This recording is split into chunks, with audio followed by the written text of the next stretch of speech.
l'absence du commissaire Mamadi Kourouma, commissaire de police de Bellevue. Il dit ceci. Question. Savez-vous qui a donné l'ordre d'ouvrir le portail? Voici ce que le commissaire dit. Réponse.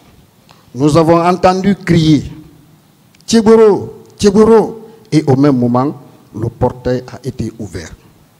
J'ai déduit que c'est Tchegoro et ses agents qui ont ouvert le portail du stade.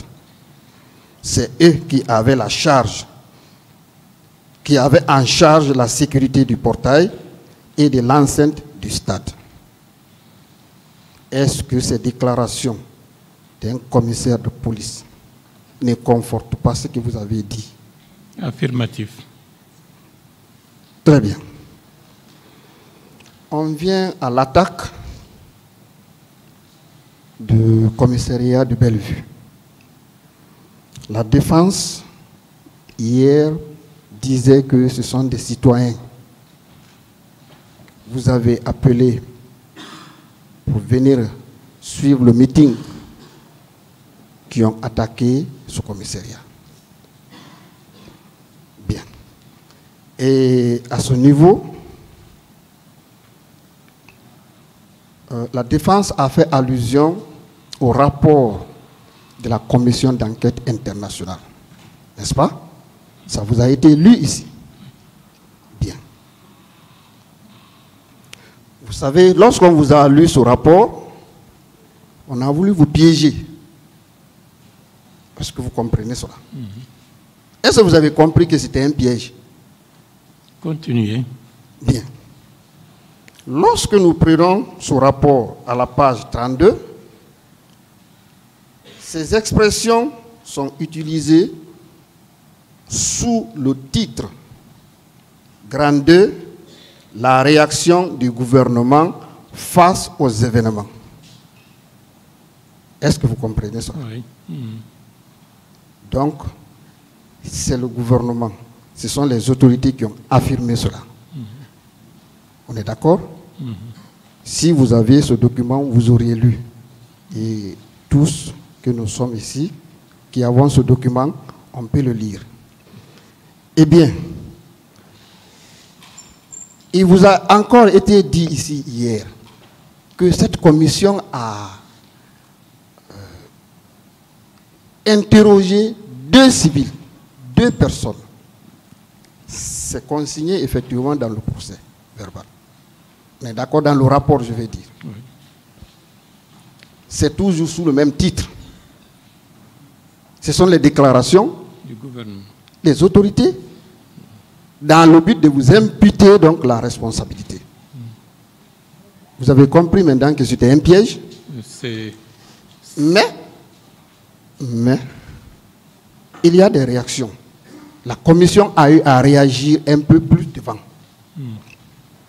Et avec la permission de Monsieur le Président, nous allons lire quelques passages. Lorsque nous prenons à la page 34, au point numéro 152, il est dit ceci. Les explications des autorités concernant la seconde phase des événements du 28 septembre sont en contradiction sur plusieurs points avec la constatation de la commission. Et la seconde phase, tenez-vous bien, relève non seulement de l'attaque du commissariat, mais aussi la déclaration de ces 2 civils devant la commission. C'est ça la seconde phase.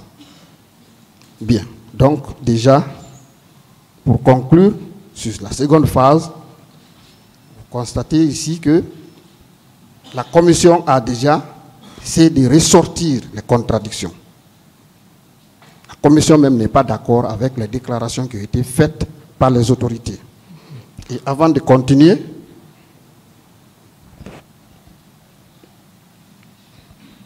vous allez suivre effectivement que ces autorités n'étaient autres que des personnes qui sont à la barre, qui sont accusées. il est dit ceci au niveau du numéro, la page 33, numéro 149. Il est dit ceci. Selon les déclarations du lieutenant Toumba et du capitaine Pivi, ministre de la Sécurité présidentielle, il n'y a pas eu plus de 8 bérets rouges sous le commandement du lieutenant Toumba qui se sont rendus au stade. Je m'arrête là. Donc, ces déclarations viennent effectivement de ces accusés. On est d'accord? Oui. C'est la commission.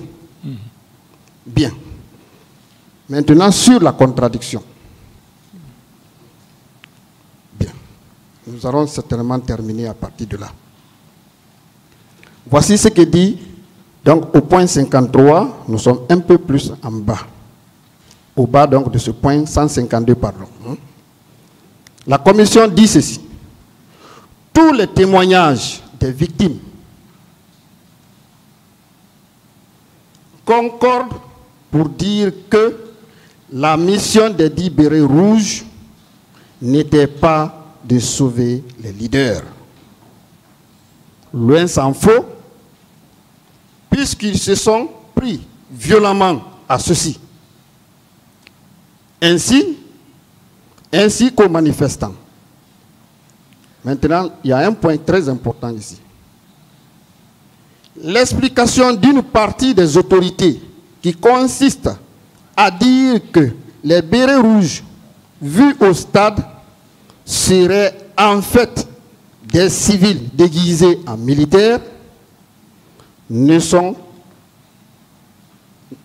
saurait convaincre la commission dès lors que la description faite par les 2 civils, vous entendez très bien, dès lors que la description faite par les 2 civils auditionnés dans les locaux du commandant Tchegoro sur les 2 interventions au stade ne correspondent pas aux détails des faits attestés par de nombreux témoignages recueillis. Vous avez compris maintenant la conclusion par rapport à ça, à la déclaration, à l'audition de ces 2 civils. C'est des personnes, en quelque sorte, qui ont été déguisées pour venir les faire entendre devant la commission dans le bureau du commandant Tchegoro. Vous êtes d'accord avec la commission? Bien sûr. Très bien. Pour conforter en dernière position, donc les déclarations donc, de cette commission, nous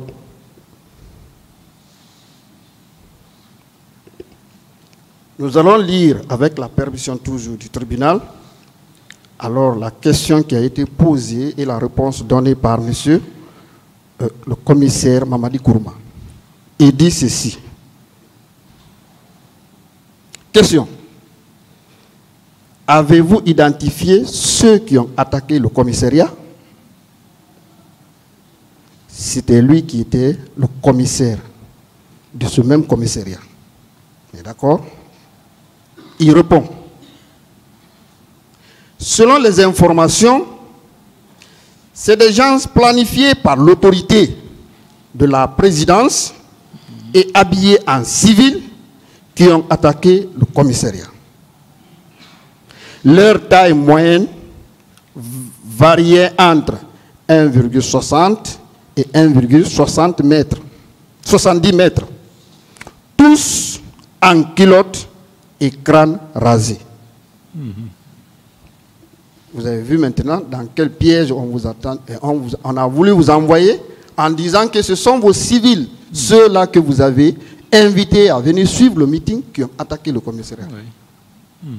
C'est le titulaire même de ce commissariat, celui qui était là comme patron, qui fait ces déclarations. Oui. Qu'en dites-vous? Donc cela veut dire que les forces vives ont été piégées et qu'il y avait un complot qui a conduit à ce massacre. Je vous remercie, Monsieur le Président. Merci, Monsieur Baouri. Merci.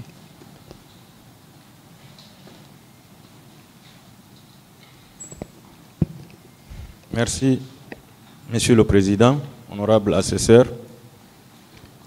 Merci, Monsieur Baouri, pour votre engagement pour le respect des droits de l'homme et le rayonnement de la démocratie en Guinée et en Afrique. Merci d'être venu pour soutenir toutes les parties civiles. Merci. Car si vous ne le faisiez pas, j'allais vous condamner et je n'allais plus vous croire. Je n'allais plus militer derrière un leader politique guinéen. C'est pourquoi je vous félicite d'être venu pour le courage. Surtout. Merci.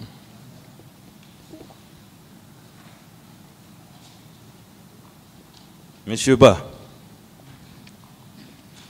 est-ce que vous savez que la manifestation est un droit consacré tant par la Déclaration universelle des droits de l'homme, la Charte africaine des droits de l'homme et le Pacte international sur les droits civils et politiques? Affirmatif. Est-ce que vous savez que la manifestation est un droit de l'homme? Affirmatif. Est-ce que vous savez que la Guinée a ratifié la plupart des instruments juridiques internationaux? Affirmatif. Est-ce que vous savez que la conséquence de la ratification, c'est l'application immédiate de ces instruments en République de Guinée? Affirmatif. Est-ce que vous savez que le fait d'empêcher l'exercice de ce droit constitutionnel et universel est une façon de violer les droits de l'homme? Affirmatif. Est-ce que vous savez que cette violation des droits de l'homme a négativement impacté les relations entre la Guinée et les autres puissances du monde? Affirmatif. Est-ce que vous savez qu'il y a eu préméditation dans ce massacre? À la suite des explications, c'est affirmatif. Est-ce que vous savez que le capitaine Moussa Dadis Camara, à l'époque président de la transition, nous a déclaré ici, officiellement, qu'il est officier d'état-major et qu'un officier d'état-major est un concepteur? Est-ce que vous le savez? Affirmatif. Est-ce que vous savez qu'il a été ce grand concepteur de ce massacre du 28 septembre? C'est possible.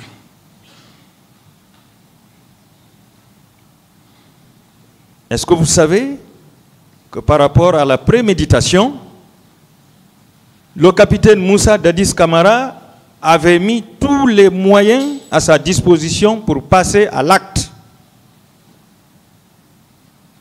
C'est possible. En mettant une milice en place qui a été logée à la présidence, donc à l'enceinte du camp Alpha Yaya Diallo. Est-ce que vous saviez qu'il y avait une milice qui l'a logée là-bas et qu'il entretenait? Affirmatif. Avec les moyens de l'État? Affirmatif. Est-ce que vous savez que cette milice a été dotée des armes le 28 septembre 2009 pour venir massacrer la population? C'est possible. Est-ce que vous savez que cette milice a été transportée dans des bus de transport public du camp Alpha Yaya Diallo en direction du stade du 28 septembre? C'est possible.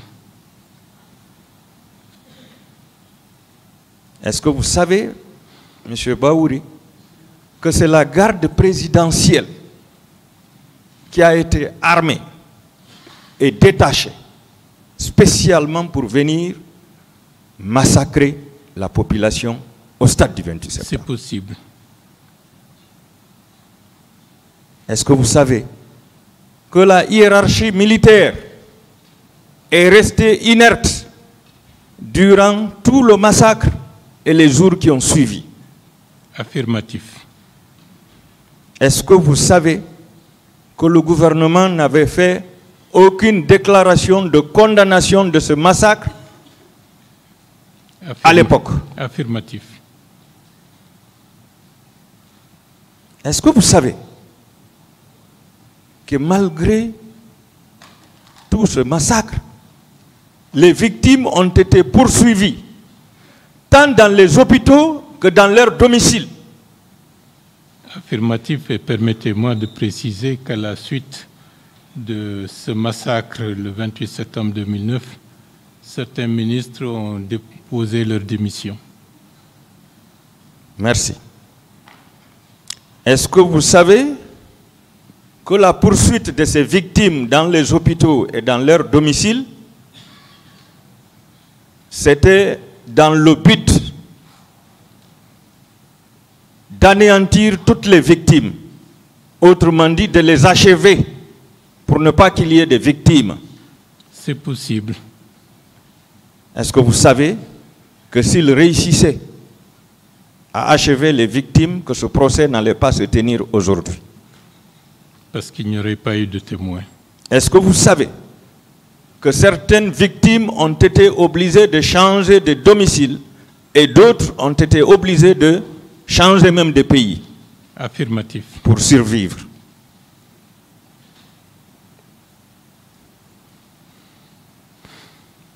Est-ce que vous savez que vous faites partie des rescapés du massacre du 28 septembre? Affirmatif. Je vais vous donner les preuves de la préméditation et tous les actes qui ont suivi dans leur réalisation, à travers les déclarations de certaines parties civiles avec la permission du tribunal. Je commence par la déclaration de M. Sidi Atouré. C'est la cote 1338, c'est le PV du 29 mai 2017. Il déclarait que la nuit du 28 septembre, c'est-à-dire à 2 heures du matin, au moment où ils ont échangé au téléphone, le capitaine Dadis Camara lui a dit qu'il serait responsable de tout ce qui pourrait arriver ce jour et qu'il serait même arrêté. Vous ne pensez pas que c'est un élément de la préméditation? C'est possible. Je vais lire le procès verbal de Madame Mariama Baïlo Diallo. C'est la cote 1060. Elle déclare: selon moi, c'est Dadis qui est responsable parce qu'un militaire m'a répondu pourquoi il me frappait. Je lis tel que ça a été écrit. C'est Dadis qui leur a dit de nous tuer tous.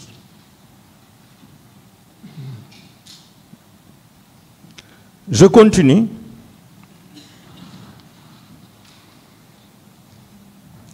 Avec le procès verbal de M. Mamadou Bano Diallo, c'est la cote 1090, qui déclare: 3 agents nous ont pourchassés dans cette concession et ont déclaré aux occupants, citation, qu'ils ont la protection du président Dadis et qu'on ne peut rien contre eux.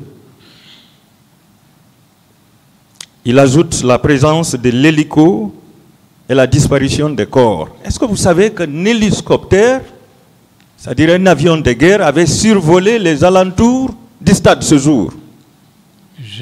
Peut-être après notre départ, mais je n'ai pas fait attention. D'accord.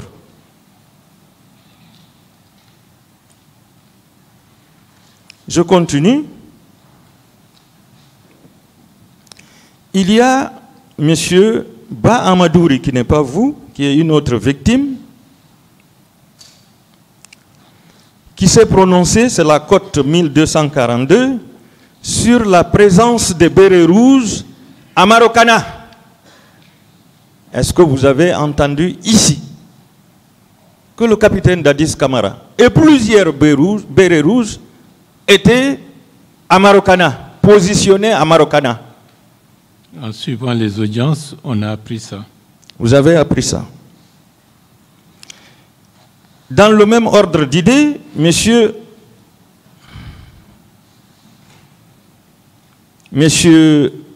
comment dirais-je, monsieur Hasmi Oubari. Monsieur Hasmi Oubari, c'est la cote 1126. c'est le PV du 22 janvier 2014, confirme la présence des bérets rouges à Marokana.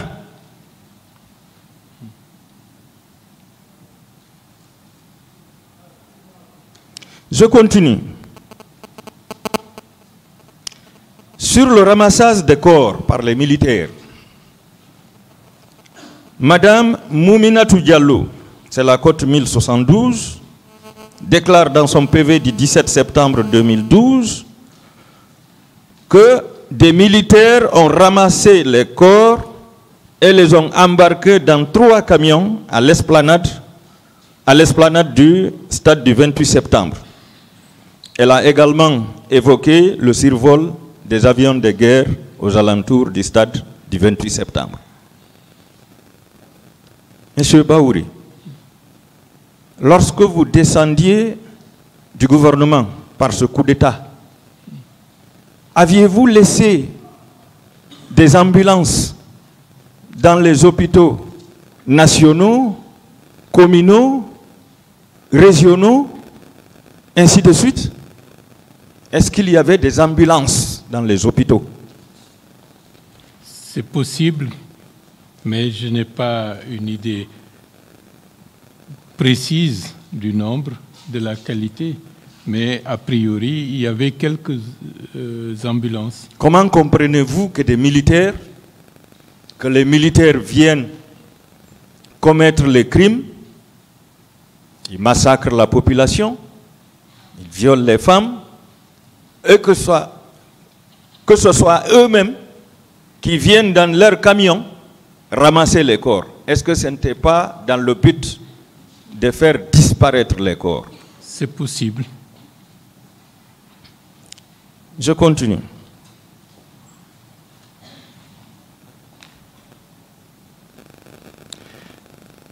Dans le même cadre, il y a Madame Diarra Ibaldé, c'est la cote 1041, qui déclare dans son PV du 4 septembre 2012, citation, « J'ai appris que 3 camions militaires contenant des cadavres nuitamment ont fait débarquer des corps dans le cimetière de Bessiaport. » Monsieur Ba, cela ne vous ébranle pas? C'est possible. C'est possible. Dans le même ordre d'idée, M. Mamadou Baylosso, la cote 1056, déclare dans son PV du 10 septembre 2012 la présence des bérets rouges à Marokana et les charniers à Yimbaya, derrière la base militaire, et à Kakoulima. Monsieur le Président, lors du transport judiciaire que votre auguste tribunal va ordonner, je souhaite que Kakoulima fasse partie des lieux à visiter par rapport aux charniers. Monsieur Mamadou Saliou Diallo, c'est la cote 1055, a également évoqué les fosses communes. Est-ce que cela ne veut pas dire qu'il existe des fosses communes dans lesquelles les victimes du massacre du 28 septembre ont été enfuies? Affirmatif.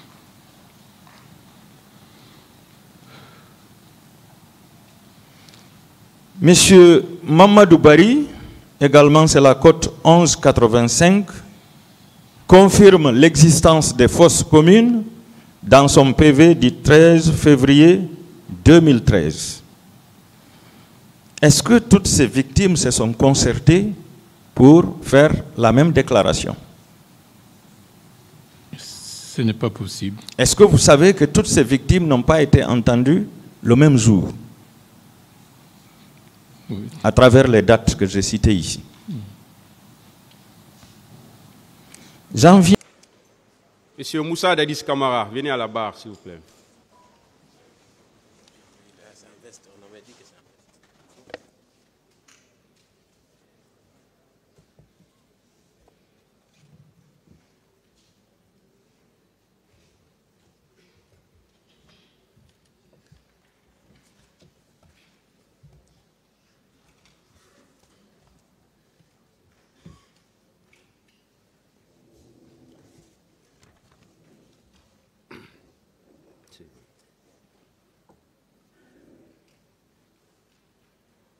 La partie civile, pour la suite des questions.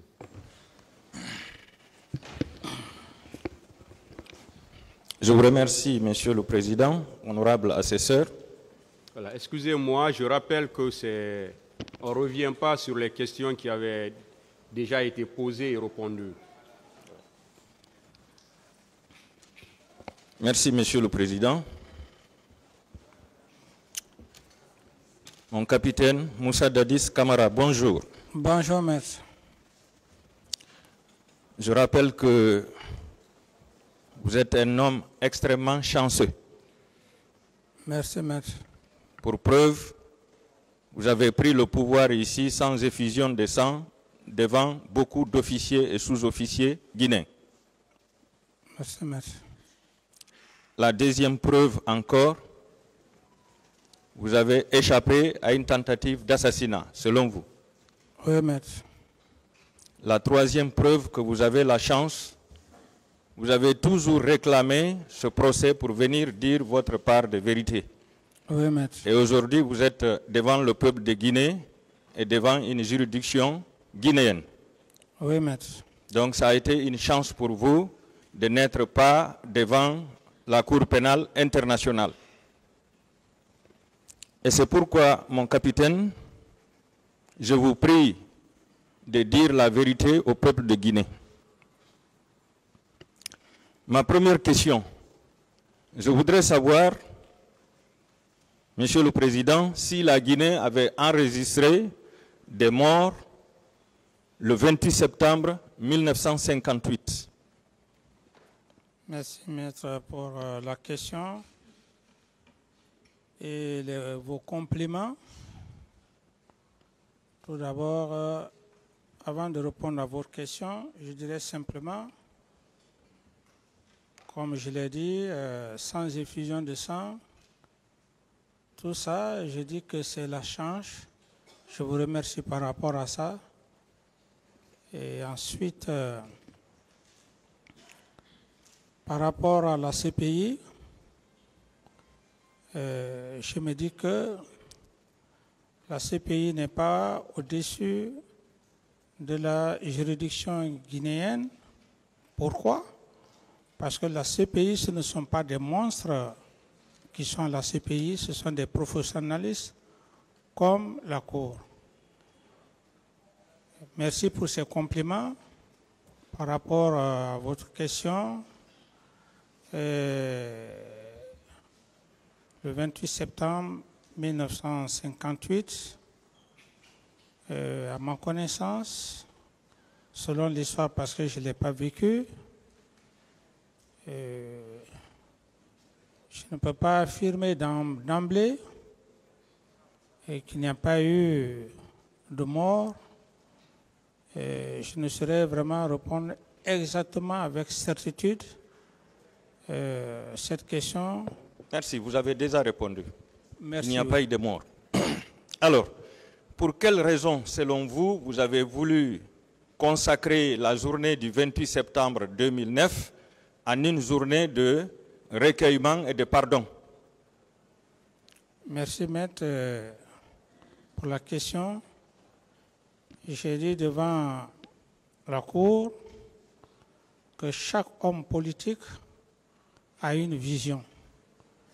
Et selon l'histoire de cette nation, que nous sommes en train de vivre les réalités, nul n'est sans savoir que le 28 septembre 1958, on a eu des pères fondateurs de l'indépendance, lesquels étaient de très bons amis, qui ont d'ailleurs contribué à l'avènement du 2 octobre.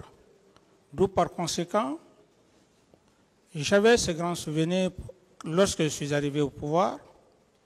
J'ai compris que cette nation est divisée par rapport à notre propre histoire. Parler de feu Ahmed Sékou Touré, paix à son âme.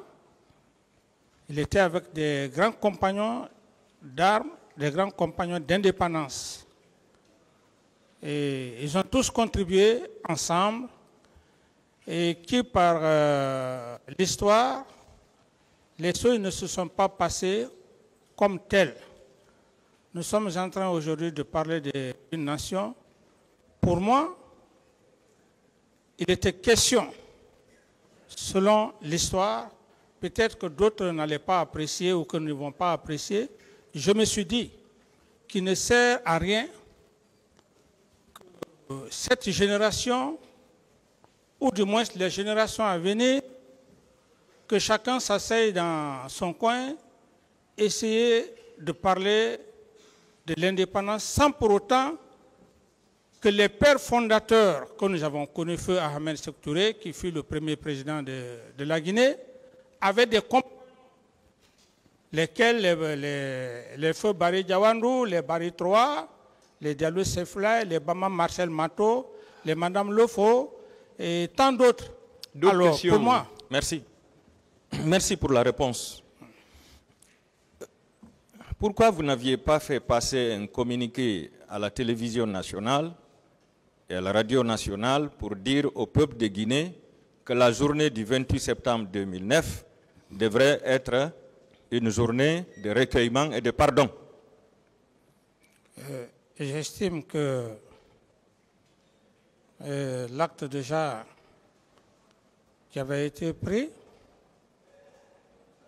j'ai fait de la journée du 28 septembre, comme je l'ai tantôt dit,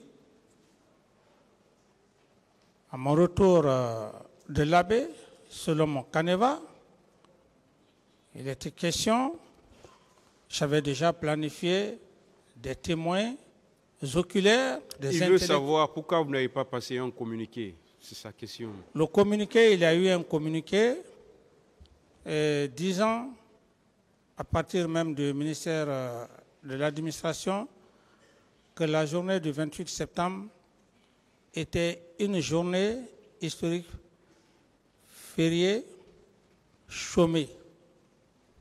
Donc ça prouve à suffisance que cette journée du 28 septembre a été officielle et en plus, le ministère de la fonction publique en ont suivi les mêmes communiqués.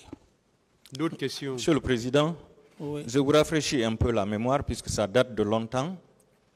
Le ministre de l'administration du territoire avait pris un acte interdisant toute manifestation dans la journée du 28 septembre. Et le ministre de la fonction publique a pris un arrêté instituant cette journée comme étant une journée fériée, chômée et payée. Mais il n'y a eu aucun communiqué qui a déclaré que cette journée était consacrée à un recueillement et à un pardon. Je passe. Où est-ce que vous devriez commémorer cette journée, Monsieur le Président, étant donné que après l'abbé, vous devriez passer la nuit à Mamou pour se retrouver dans la journée du 28 septembre à Timbo, devant les sages et les érudits pour recevoir leur bénédiction pour que vous soyez maintenus au pouvoir. Est-ce que c'est là-bas que vous devriez commémorer cette journée, Monsieur le Président? Oui, j'ai été très clair. J'ai dit le souci, pour moi, je ne devrais pas aller à l'abbé, mais le souci de l'unification, et du moment que les charges du Fouta sont venus me voir, j'étais dans l'obligation d'aller et revenir le plus rapidement que possible. C'était ça mon canevas. C'est ce qui a fait d'ailleurs que je n'ai pas passé la nuit à l'abbé. Ce n'était aucunement pas dans ce programme. Et lorsque vous parlez du lieu, il y a le palais du peuple ici. Et si cette journée du 28 septembre avait été respectée, ça devrait être l'objet que je puisse faire un discours de recueillement et de pardon, en même temps inviter les témoins oculaires qui vivent de nos jours, certains et d'ailleurs qui sont même rares. Donc ça devrait se faire au palais du peuple, dans l'intention d'unifier ou de réconcilier les membres D'autres questions? des familles Merci, victimes. Monsieur le Président. Oui. Je rappelle que si vous n'avez pas passé la nuit à Mamou pour rencontrer les sages de Timbo afin de recevoir leur bénédiction, c'est parce que le général Sekouba Konaté vous a dit que lui, il ne passera pas la nuit à Mamou parce que le 28 septembre, il avait un programme à Massanta, Gekedou et Zérekore. C'est ainsi que vous avez annulé le programme de Timbo. Vous avez dit maintenant vous venez directement à Conakry et vous avez donné mission à vos ministres, notamment Boubacar Bari, dit Bigop et autres, d'aller rencontrer les sages de Timbo. Je passe. Je peux vous répondre? Ce n'est pas une question. Non, non, je passe. Monsieur le Président, dans votre procès verbal de déposition des témoins, dressé par Madame Bassoulé Kabouré, Irène, doyenne des juges d'instruction de Ouagadougou, sur commission rogatoire en date du 28 février 2013, vous avez déclaré sur la page de citation: pour la célébration de la journée du recueillement et de pardon, il n'était pas prévu de réjouissance populaire ni de manifestations publiques.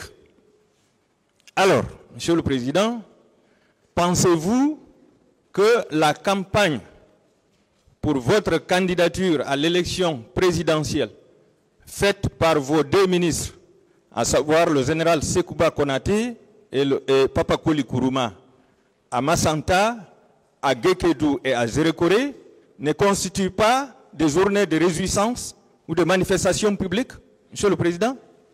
Merci pour la question.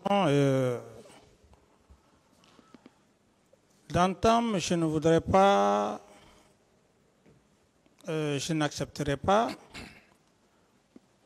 le général Sekouba n'étant pas là, ne m'a pas influencé pour venir rapidement. La preuve, j'ai vu l'un des anciens dinosaures, le vieux Elage Biro, et donc c'était largement suffisant.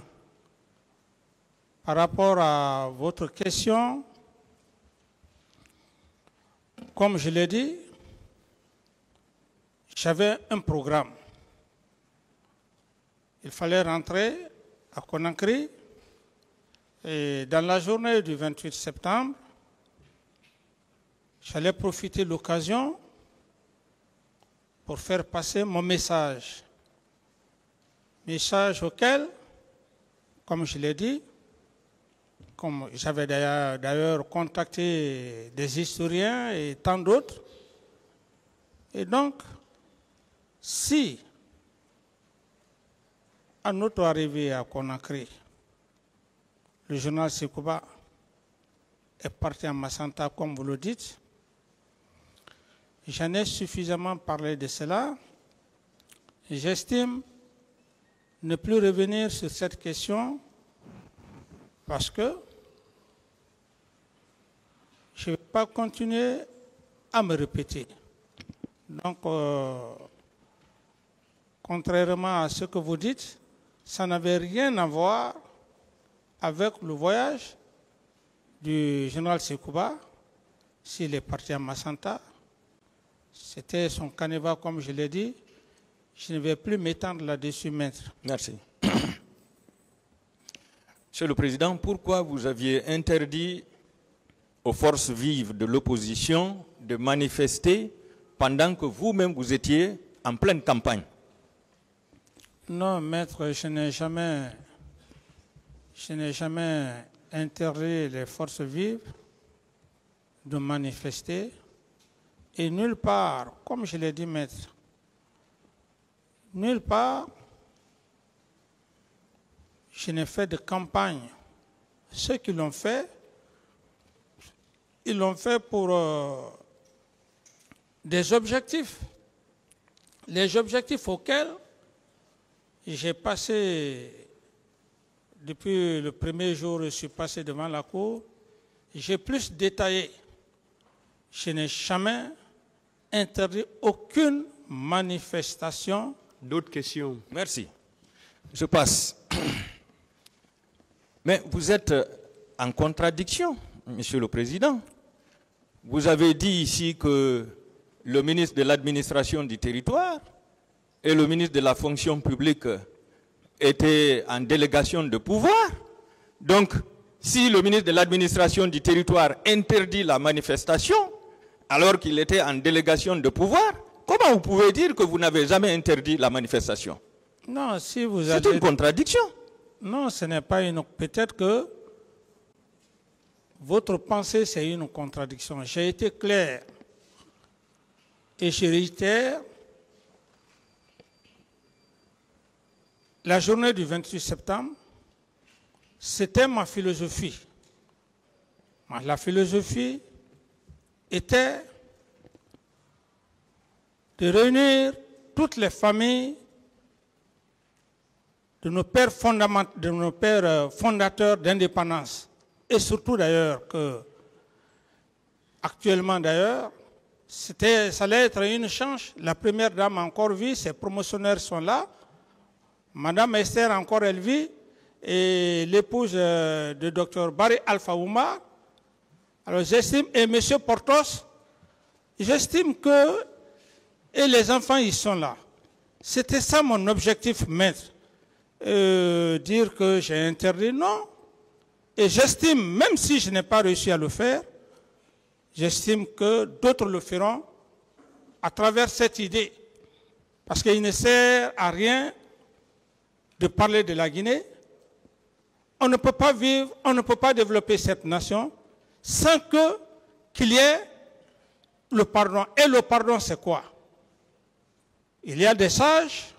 Merci, merci, Monsieur le Président. Oui. Est-ce que cela veut dire que vous ne reconnaissez pas les décisions prises par vos ministres? Non, mais ce n'est pas que je ne reconnais pas, mais lorsque j'ai clairement dit, je dis une journée de recueillement, de pardon, ce qui ne veut pas dire que je ne reconnais pas peut-être cette reconnaissance que vous voulez que je dise. D'autres questions? Je passe. Monsieur le Président, il me semble que vous vous êtes opposé à cette manifestation parce que vous avez voulu éviter que la mouvance et l'opposition ne fassent une manifestation le même jour. Oui ou non? Non. Non. D'accord. Et pourtant, après votre passage à l'Abbé, vous devriez continuer votre tournée à l'intérieur du pays. Oui ou non? Non. Non. Non. D'accord. Est-ce que vous n'aviez pas dépêché des missions à l'intérieur du pays pour préparer votre accueil? Non, maître. Mon programme... Vous êtes formel? Mon programme était sur l'Abbé. Et si j'avais l'intention de faire ce programme, je venais juste de l'Abbé Mamou et je continuais à l'intérieur. Et d'ailleurs, j'ai été clair. J'ai dit, je devrais, dans les conditions normales, je devrais aller saluer mes parents pour leur bénédiction. Mais si j'ai laissé tout ça aller au Fouta, c'est un esprit d'unification patriotique. Si certains peuvent penser contrairement, ça ne peut que être leur pensée.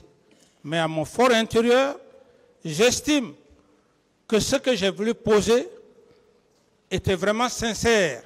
D'autres questions? Je vais vous prouver, Monsieur le Président, qu'effectivement vous aviez dépêché des missions à l'intérieur pour recevoir, pour préparer votre accueil.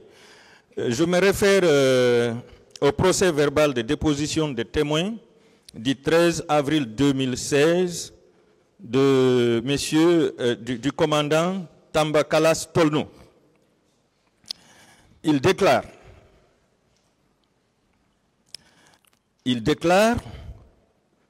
que pour la candidature de M. Moussa Dadis Camara, à l'élection présidentielle, il avait demandé aux ressortissants de Guékédou de se rendre chez eux pour préparer son accueil. C'est ainsi que dès le 25 septembre 2009, permission lui a été donnée. C'était le commandant adjoint du BSC de Conakry, je rappelle, à l'effet d'effectuer le voyage pour préparer l'accueil de M. le Président Moussa Dadis Camara. Il ajoute qu'en lieu et place du Président de la République, c'est le général Sekouba Konaté que nous avons réceptionné. Il a tenu son meeting au stade de Guékédou. Personnellement, lui, il était à la tribune. N'est-ce pas, Monsieur le Président, vous étiez en pleine campagne pour votre élection présidentielle? Maître, c'est ce que je suis en train de vous dire. Je ne voudrais pas fuir les questions pour une question de mauvaise foi. J'ai été très clair.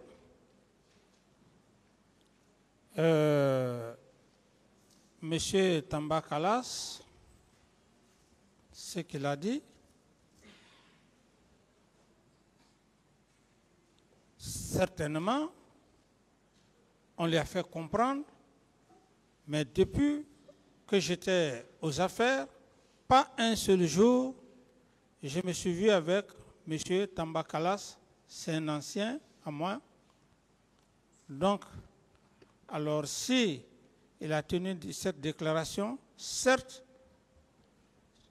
la personne qu'ils ont eu à recevoir, c'est cette personne qui leur a donné des ordres de mission pour effectuer ce voyage. Parce que lorsque un commandant adjoint ou un officier supérieur se déplace dans de telles conditions, il faut un ordre de mission. Et dans cet ordre de mission, cette réquisition, il faut que les choses soient claires. Mais si tel n'a pas été le cas, j'estime que ce que vous dites, ce n'est pas moi qui ai envoyé l'ancien à Guéguédou. Donc, je ne peux pas m'appesantir sur ça, maître. D'accord. Alors, s'il se trouve que ce n'est pas vous qui leur avez amené à Massanta, à Guékédou et à Zérékoré pour faire campagne pour vous, pourquoi vous ne les avez pas limogés pour faute lourde à l'époque? Oui, mais... Les deux ministres. Oui, maître. Et ce n'est pas à moi de limoger. Si. S'il vous plaît, maître, laissez-moi vous répondre. Si il a reçu des instructions de son supérieur, qui est le ministre de la Défense, pour un objectif bien déterminé, j'estime à cette époque que ça ne pouvait être que le ministre de la Défense, parce que c'est lui qui les a envoyés. Parce qu'un officier supérieur ne peut pas se déplacer dans une telle situation sans un ordre de mission. Je parle du ministre de la Défense et du ministre Papakoli. Pourquoi vous ne les avez pas limogés pour faute lourde? Parce qu'ils sont allés faire campagne pour vous sans vos instructions, sans un ordre de mission. Pourquoi vous ne les avez pas limogés? Oui, maître, on ne fait pas un limogeage comme ça. Et si le ministre de la Défense, l'homme auquel je lui ai porté toute ma confiance, et qui est parti dans mon PV, je l'ai dit, c'est après les événements du 28 septembre que j'ai eu le doute. Pourquoi vous ne les avez pas limogés? C'est ça sa question. Que pourquoi je ne les avais pas limogés? Je ne pouvais pas le limoger du moment qu'il était avec un des ministres. J'attendais juste voir clairement, et surtout que les événements du 28 septembre se sont passés. J'ai été convaincu à suffisance que c'était un schéma, un plan caché.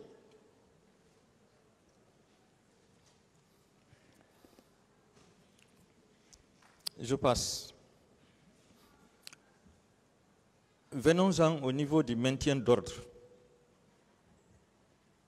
Vous avez toujours dit ici que vous n'avez jamais envoyé le colonel Moussa Tchéboro Camara au stade pour le maintien d'ordre.